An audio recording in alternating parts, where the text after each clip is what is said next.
Hi guys, it's Filion Talks PWHL. Welcome back for my second video.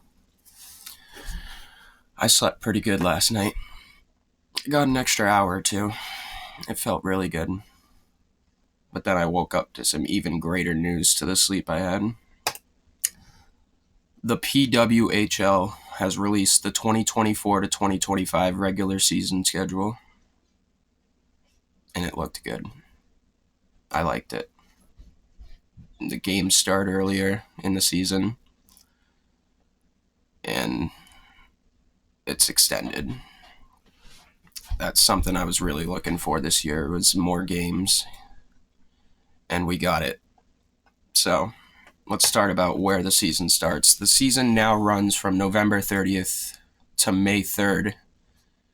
That's a 4-week extension from last year, which was running from January 1st to May 5th.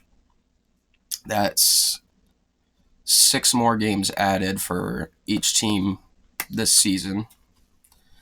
And with the new venues that teams have, they should be gaining more fans, more attendance, and it's only going to generate more revenue, more fans for the league, so it's going to do good.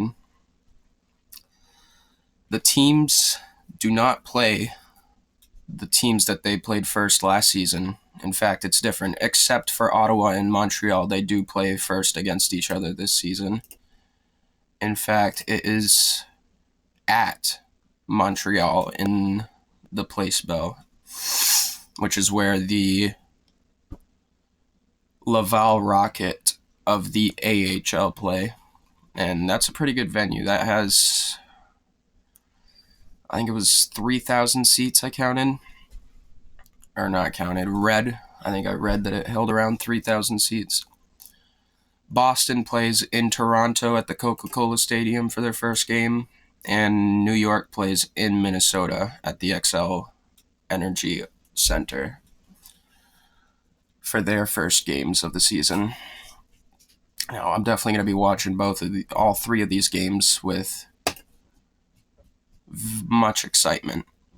But the first 2 are played on November 30th, but not at the same time. Boston plays at Toronto at 2 p.m. Eastern Time, and Ottawa plays at Montreal 5 p.m. Eastern Time on November 30th. So at least they're making the games, spread out throughout the day if they do play multiple games a day. In fact, that's another thing.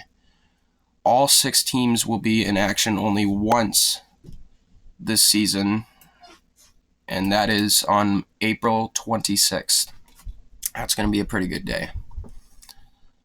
And if I'm not mistaken, that is just over a week from the end of this season's schedule, or from this season schedule's end. Excuse me, I gotta work on my words there. But yeah. There's quite a bit of games this season that they haven't publicly listed the venues that they're going to be played at yet. There's 14 of them, in fact. The earliest one is on December 6th, where the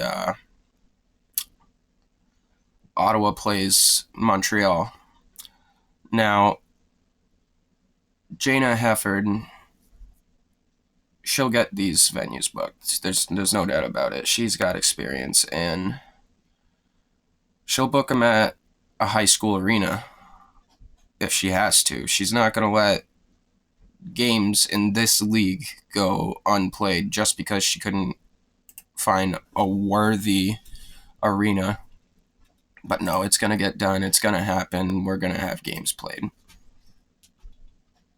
The Minnesota Frost, the Walter Cup champions, they get to play the team that they beat first really early in the season. They get to play them on December 4th in their first meeting since Minnesota won the inaugural Walter Cup championship in 5 games. That's going to be real good to see. One game I'm definitely going to be watching with interest. So the season extends to from 24 to 30 games, like I said. That's quite exciting. Like I said, one thing I was really looking for from last year was more games, and yeah, I'm glad we got it. So in total, there's going to be 90 games across all teams. Each team will play one other team at least 6 times, 3 at home, 3 away. And there's a couple I'm at least hoping to attend in person this season. I'll get you guys some photos and stuff like that, but there's definitely some I'm going to be wanting to attend in person this season. It's going to be very exciting. It's going to have a big impact on how last season went, and it's just going to show how far the league can truly go, which I believe is very, very far. This league has potential. All right, that looks like it's it, guys. I appreciate you all watching, and I'll hopefully see you in the next one.